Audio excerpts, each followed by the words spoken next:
Hi, and welcome to today's call. I am Maya. I'm a satisfaction catalyst, and I am passionate about sharing practices to help you feel better now and to live a more satisfied, fulfilled life, accessing true self. Practices become habits, and habits become our lives. Today, we are doing As You Are. What gift do you want to offer the world, but you don't offer it because you have fear or inner judgment or confusion or some other mental obstacle that's keeping you from doing and being who you want to be? How would it feel if you were absolutely free from all of those? So today we're going to do some exercises in experiencing true self and tasting a bit of that freedom. Welcome. So go ahead and put in the chat what you would do, what gift you would want to offer, what joy would you be living if you didn't have self-sabotage or inner thoughts or mental obstacles keeping you from yourself. What would you do? What would you be living? Go ahead and put that in the chat. Today is about liberating your opportunity to be who you are and to give whatever you have to give as you are, without self-restraint, without self-interruption, just showing up. And in order to support that, we're going to do some practices that help you access the true self, the inner guidance, the intuition, and the expanded aspect of who we most deeply are, to help carry you through the moments where otherwise you might not make that choice. There are all kinds of innocent reasons why we don't do what we want to do, right? And each of those thoughts has an underlying core value. One core value might be that you're trying to have peace and care for your heart by not having conflict with others.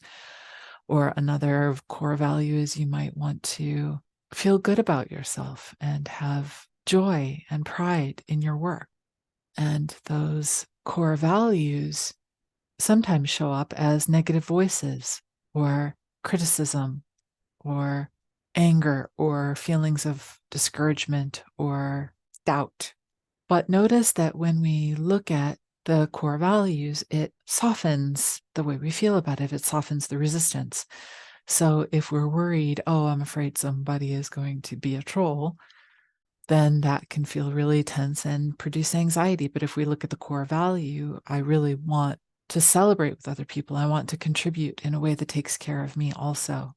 Then we tend to feel softer in our body and softer in our hearts. So just translating the things we don't enjoy to the innocent underlying core values, that in itself gives us a lot more energy, gives us more access to our heart, gives us more access to that inner guidance and that inner spark of joy and light within. So the first practice is to notice when you are having thoughts that are keeping you from doing what you want to be doing and translating the fears to the core values. What is it that you're trying to give yourself by having that thought? Next, it helps if we recognize who we most deeply are. In other words, if we just see ourselves through some sort of limited title, mother, sister, coach, whatever the case may be, that in a certain way inadvertently cuts us off from who we most deeply are. It's innocent because that's what we were taught. And for many of us, that's all we've ever known. But science shows us, and you probably already know this also, that we are actually at the core, we are vibrational beings. In fact, we are infinite vibrational beings. What do I mean by that?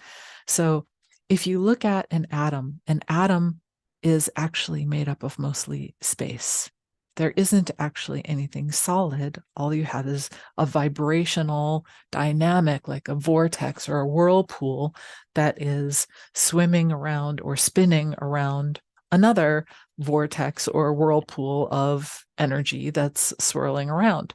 So although we talk about the Higgs boson particle, the God particle, and we talk about atoms and we talk about the atomic chart of elements, fundamentally, The only thing that we really, really know about each of these things is that there's a vibrational dynamic at the core of it. There's spin, there's rotation, there's vibration. These things we recognize, but we don't even know the actual true nature of light, because light appears as both a particle and a wave, depending on how we're observing it.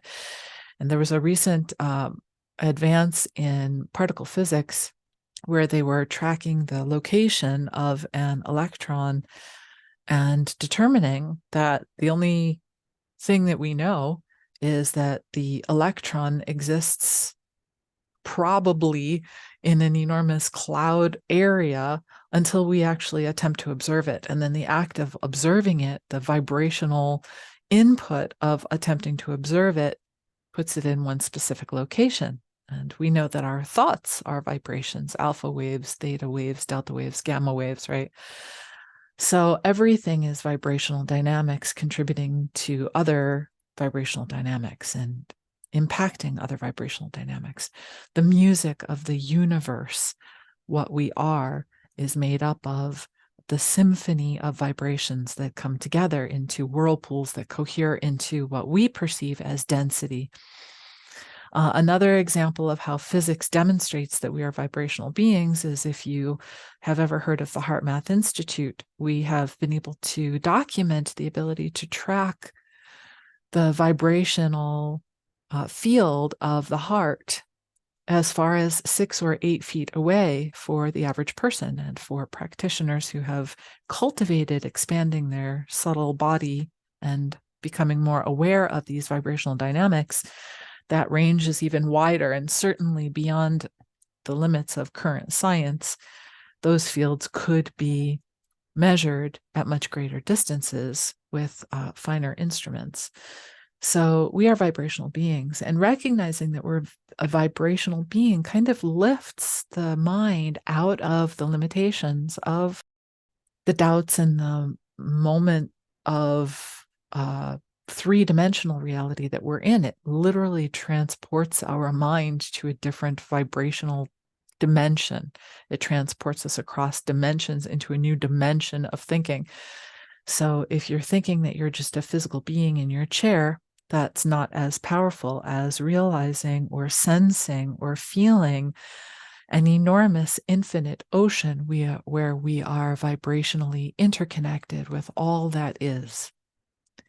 And as we are connected with all that is, like a whirlpool in an ocean, or like a drop of the all within the all, some people call this being a cell in the body of God.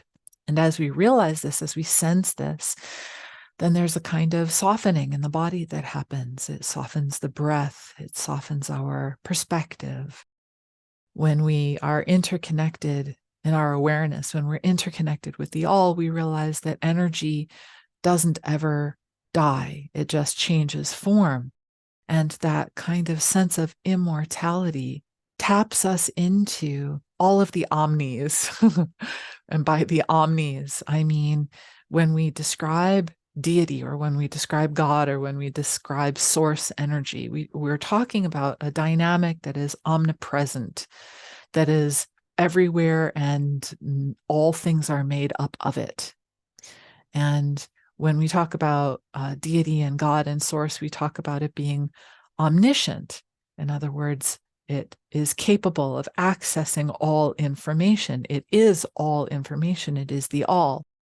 And in metaphysical circles, or in mystical circles, alchemical circles, hermetic circles, we talk about the Akashic records, the Akasha being this body of energy, this infinite, one, interconnected, unified body of energy. And as we talk about vibrational dynamics, and we talk about whirlpools, and we talk about vortexes or vibrational dynamics, we're talking about vibration in formation. And so there's either a northern vibration or a southern vibration, a peak or a trough. Maybe there's a nodal point. That's a vibrational set in formation into something more apparently dense and more apparently coherent.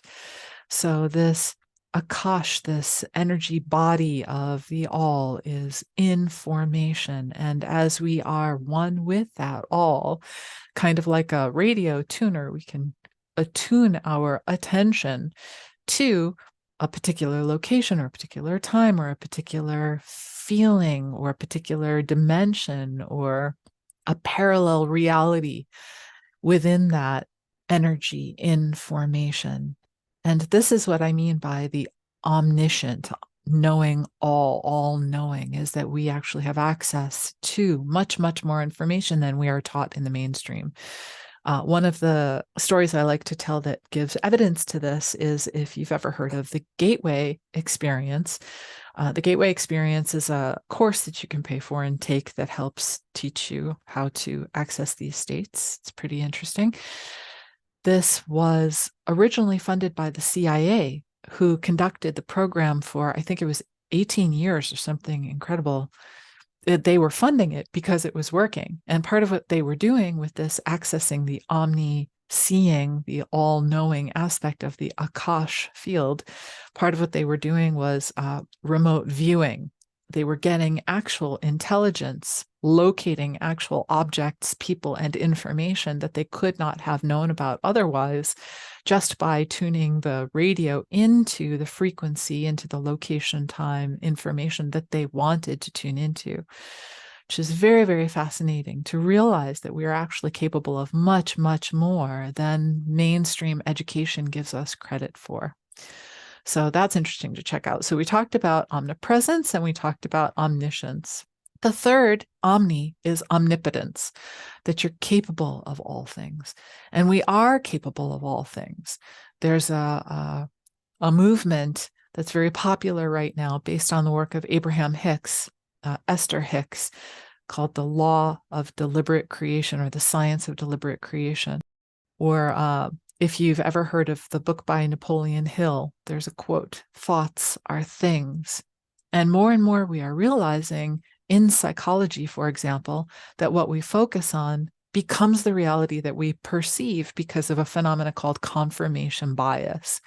So you can test this and play with it yourself. One of the ways that a lot of people have experienced this is if you are ever going to, for example, buy a new car, and you, this happened to me actually. I rented a car. I was traveling and I rented a vehicle. It was a Nissan Rogue.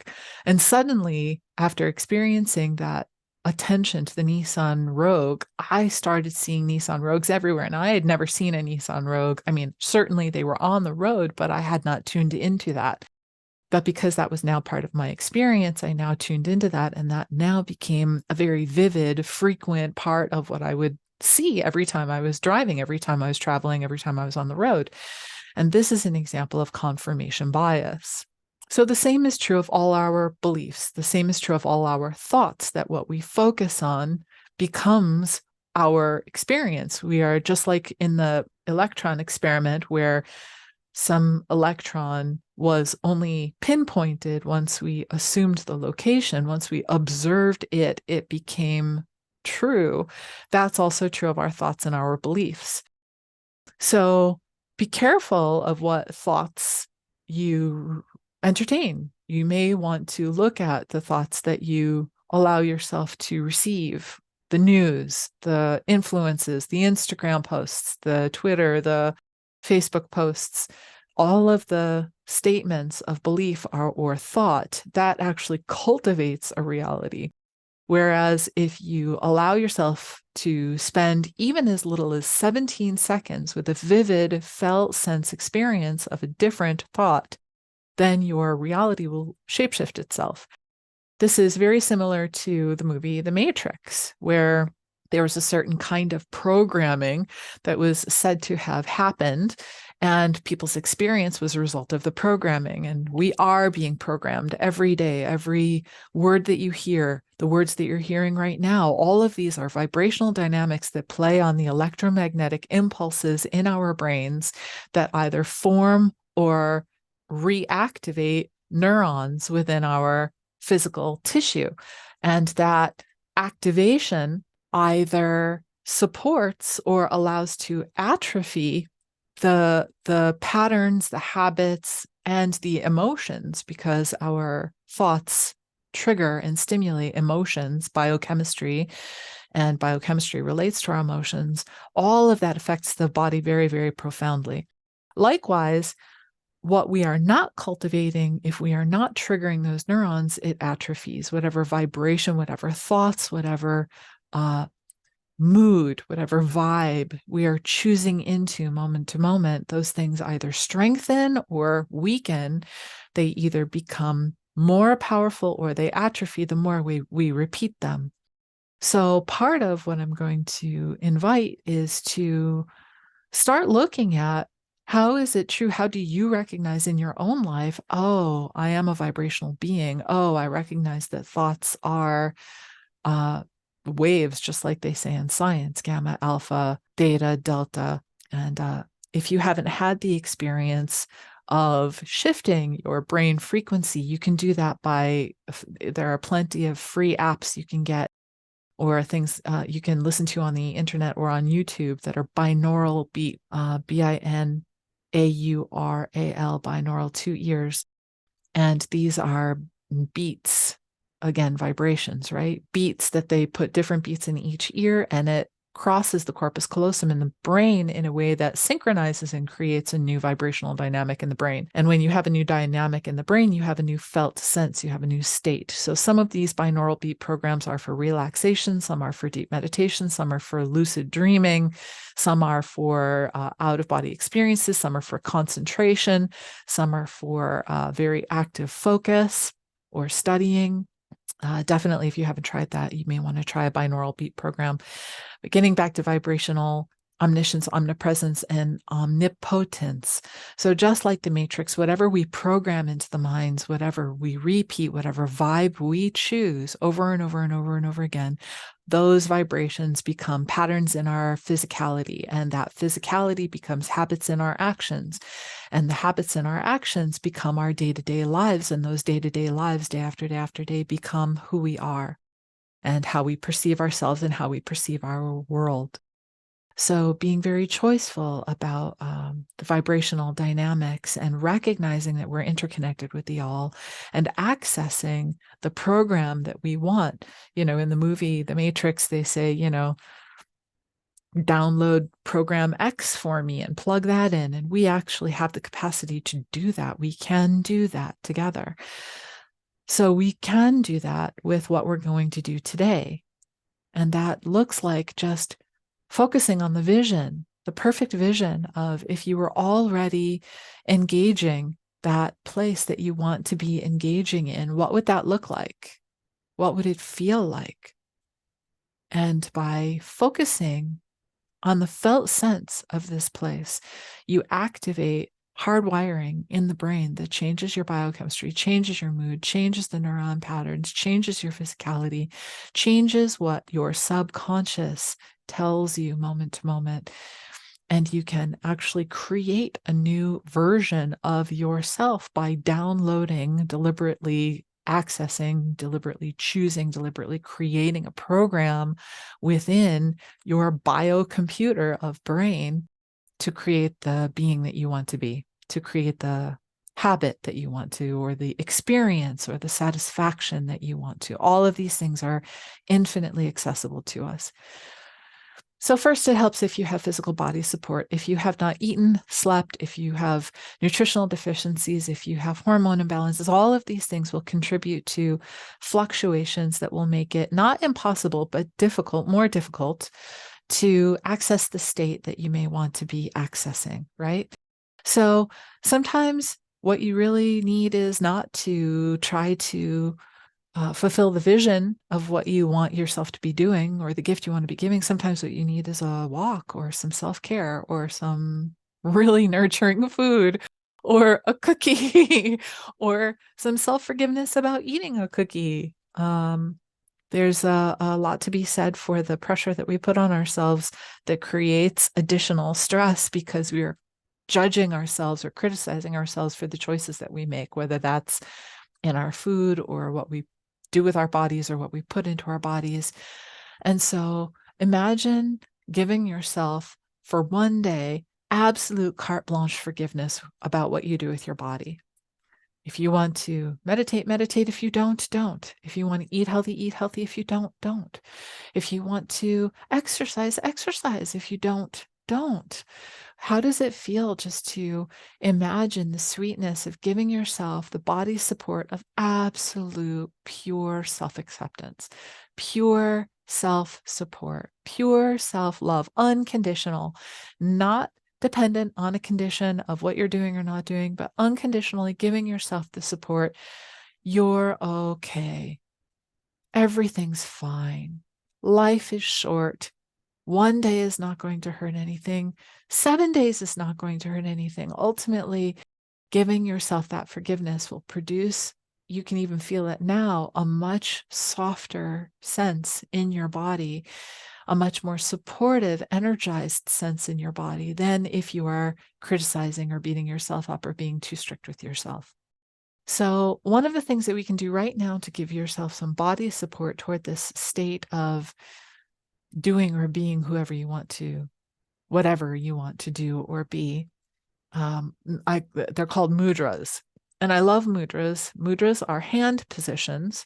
And in the same way, we can access our physicality through our thoughts, because thoughts are connected to emotions, and emotions are connected to biochemistry, and all of this is connected to neurons and neural pathways that creates physicality in our brains that changes what we choose to do with our actions. In the same way that vibration connects to the physicality in the body, likewise, we can access our emotional field through body postures, and in this case, hand postures. So take for a moment the OK signal. Most people know the OK signal. You put your forefinger, the tip of your forefinger, to the tip of your thumb, and allow the rest of your fingers to either be straight or relaxed. You could do whatever is most comfortable for you, or whatever you feel the most resonant with. And you can leave your hands comfortably on your thighs. You can either have the backs of your hands on your thighs, or you can turn your palms toward your thighs and lay your hands comfortably on your thighs with your fingers either relaxed or straight. This particular mudra is designed to help quiet the mind, to calm the doubts, the self-sabotage, to calm any chaos that's happening within the mind. So just now, as you take this posture, close your eyes if you like, and I'm going to go silent for about 30 seconds just so that you can feel the effect of this mudra for yourself. Here we go.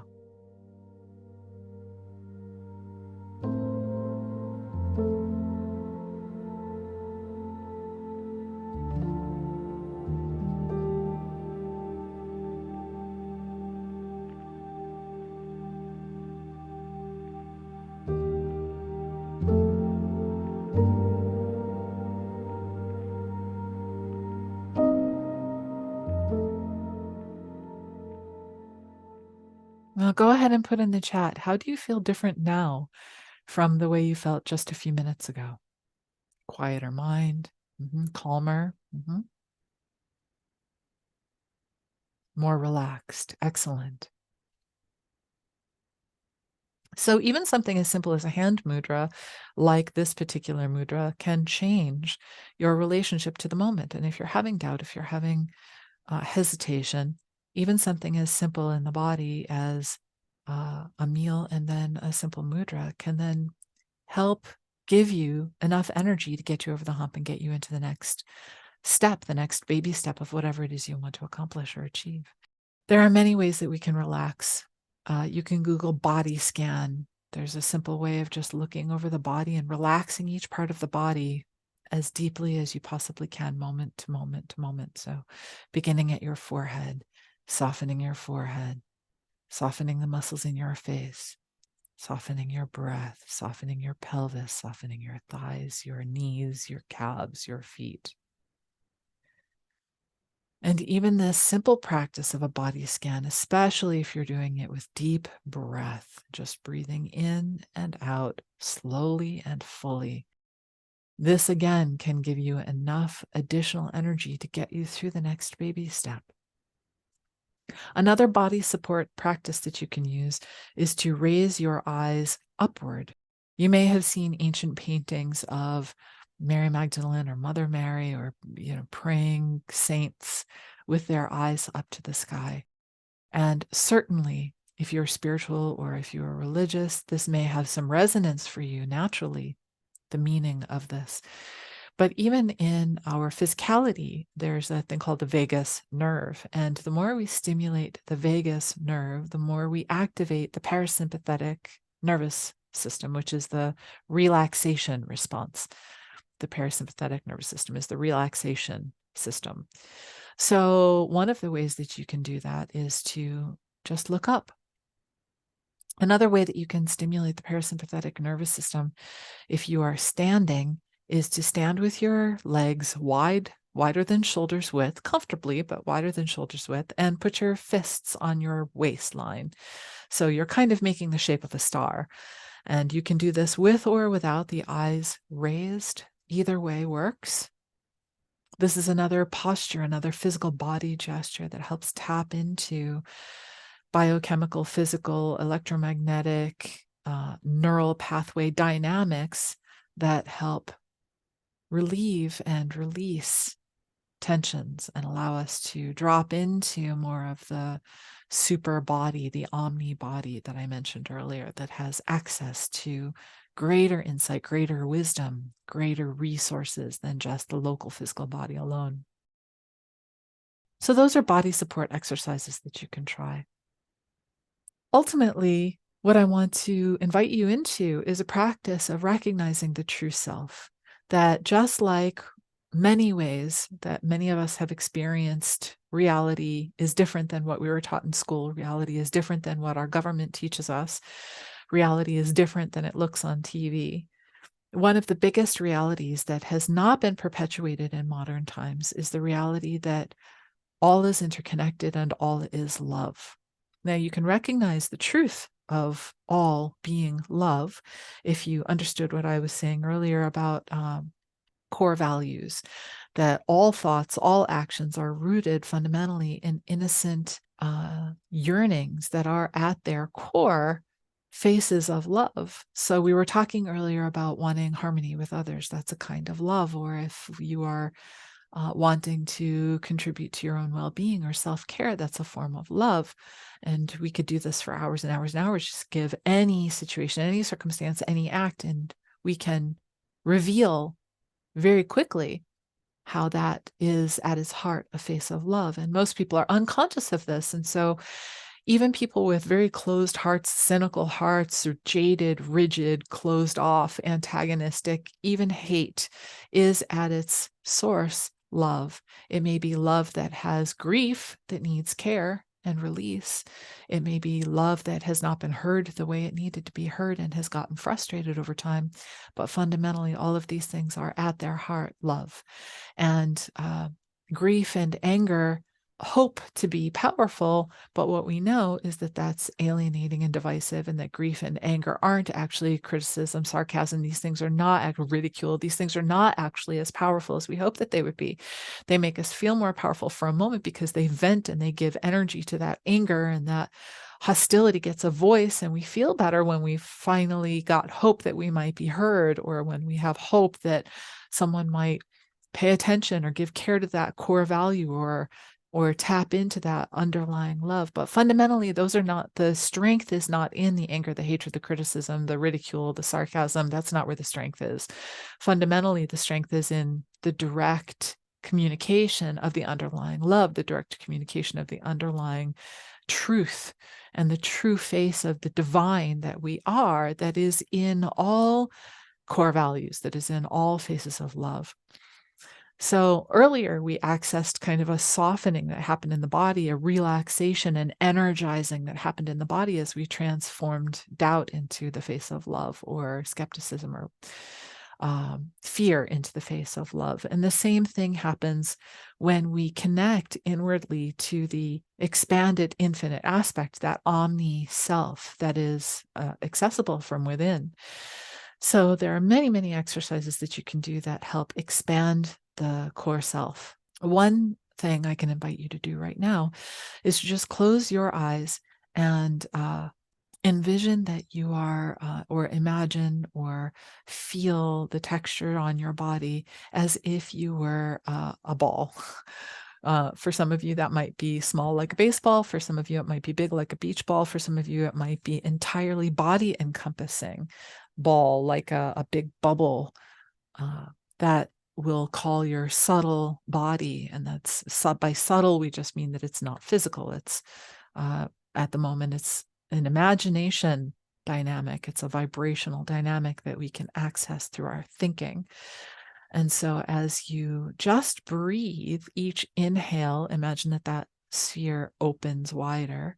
And each exhale, imagine that you're releasing or letting go of any tension that might be in the body or in the mind.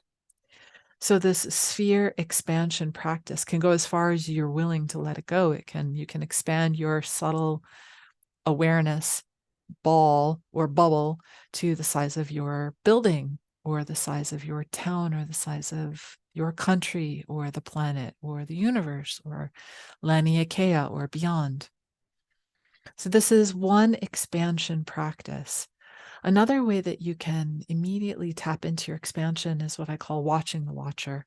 So for example, if you have a mind that's very busy or you're engaging thoughts that are discouraging, I invite you to just watch them. Just 15 seconds, 30 seconds, just watch the thoughts. And then as you get really in the flow of watching the thoughts, notice the one that's watching the thoughts. Watch the watcher within. And you notice as you did that right now, you suddenly got really quiet and calm. So there's the thinking mind, there's the observing mind, and then there's an aspect of us that's capable of observing the observer.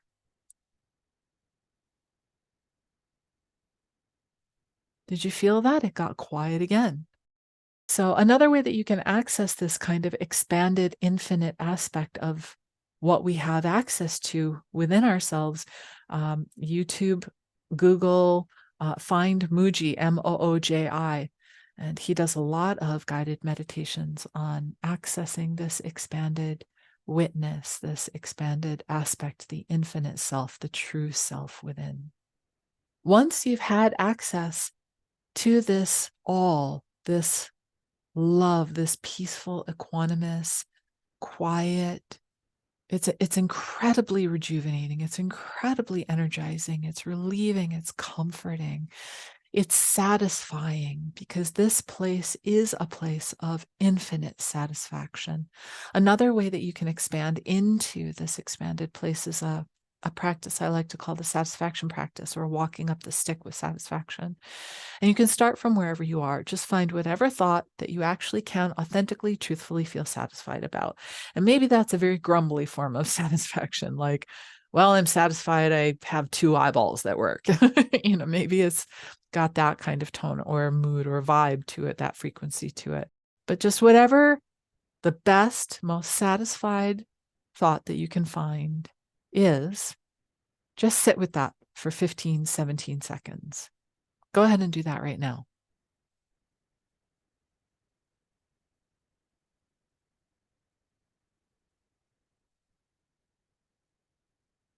And now that you've done the first step on the stick, now walk up the stick. Now find the next best, most satisfying thought that you can find.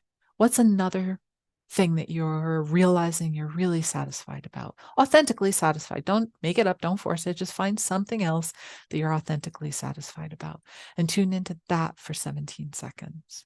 Go ahead, do that now.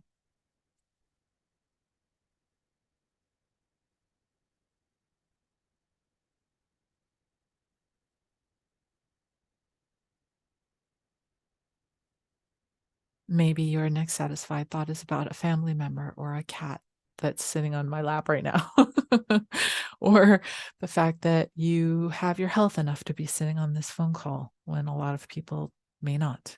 or that you're alive when others aren't, or that you have a meal today where others may not. Whatever satisfying thought you can find that. And you just repeat this 3, 4, 5, 8 times until you start to feel much, much different. For me, my body will start to tingle, my hands will start to tingle, my face will start to tingle. I will start to feel as if there's sunlight, warmth on my face.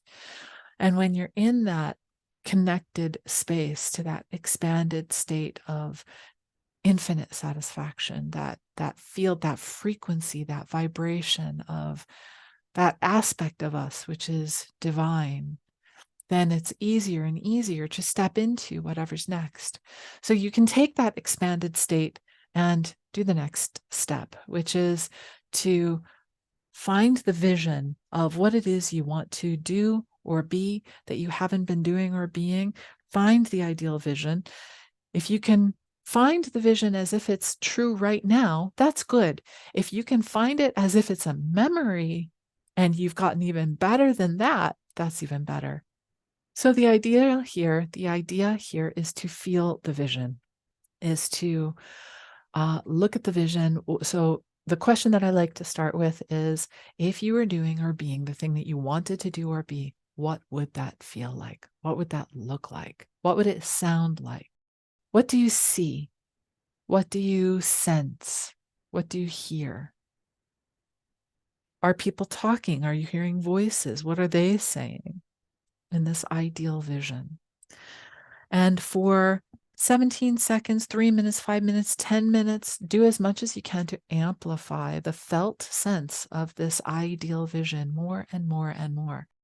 There are many psychological studies. I've talked about this on other videos, so I don't want to be too repetitive, but there are many psychological studies indicating that the mind, the brain, doesn't actually register the difference between imagination and physical reality, but it perceives imagination the same way it perceives reality. The neurons fire in imagination as if those things had actually really happened. So use that to your advantage. Take this ideal vision and create neurons that give your brain the experience as if you've already had it. Allow yourself to go 5 years down the road from that ideal experience and do another 17 seconds, 3 minutes, 5 minutes, 10 minutes of envisioning the perfect ideal. What does that look like? It's grown. Your horizons have shifted now that you've had your original ideal, and now there's a new ideal, and you've achieved that one. And how does that feel? And what does that look like and sound like and feel like? In either case, once you've had a really satisfying, enjoyable experience of feeling the vision and experiencing the ideal and experiencing the ideal beyond the ideal, then just listen. Remember when we were watching the watcher, it got very quiet. Just watch and listen and notice what you're inspired to do, what you're inspired to ask for, what actions you're inspired to take, and follow that. That's intuition. That's the teaching from the inner source. So the idea is to access that expanded state, envision the ideal that you're trying to program in, and then listen for the action, the requests, the inner guidance that directs you. And you may not get it right away. You may get it the next day. You may get it at night while you're sleeping and then wake up with it. You may, in a week, get a sudden inspiration that came out of this program that you planted in a subconscious state for 10 minutes during today's session. The idea is to listen for that intuition and then follow it, trust it, honor it, act on it. So now that we've gone through some practices that you can cultivate to help you access and achieve and accomplish and be more of what you want to do and be and accomplish and achieve, now that we've given you just a little taste of ways that you can tune into the infinite aspect of true self and give yourself additional energy, additional resources, additional support, so that you can take that next step forward, that next baby step. All mountains are a journey of 1,000 little steps. Now that you've got those additional practices, what would you like to ask of yourself today and tomorrow to apply this? How would you like to make use of this in a way that will support you to take your next baby step forward into what you want to do and be and feel? If this session helped you and you want to support my work, thank you so much. You can do that through my new Patreon page at LIFTnibbles, patreon.com/LIFTnibbles, or you can PayPal a one-time donation to support at LIFTnibbles.com. And as always, please remember to follow on Facebook, on Instagram, or on Patreon for more Lift Nibbles. Thank you for listening. Thank you for joining. And I look forward to supporting you either one-on-one or in group in the near future. Have a wonderful weekend. Bye-bye.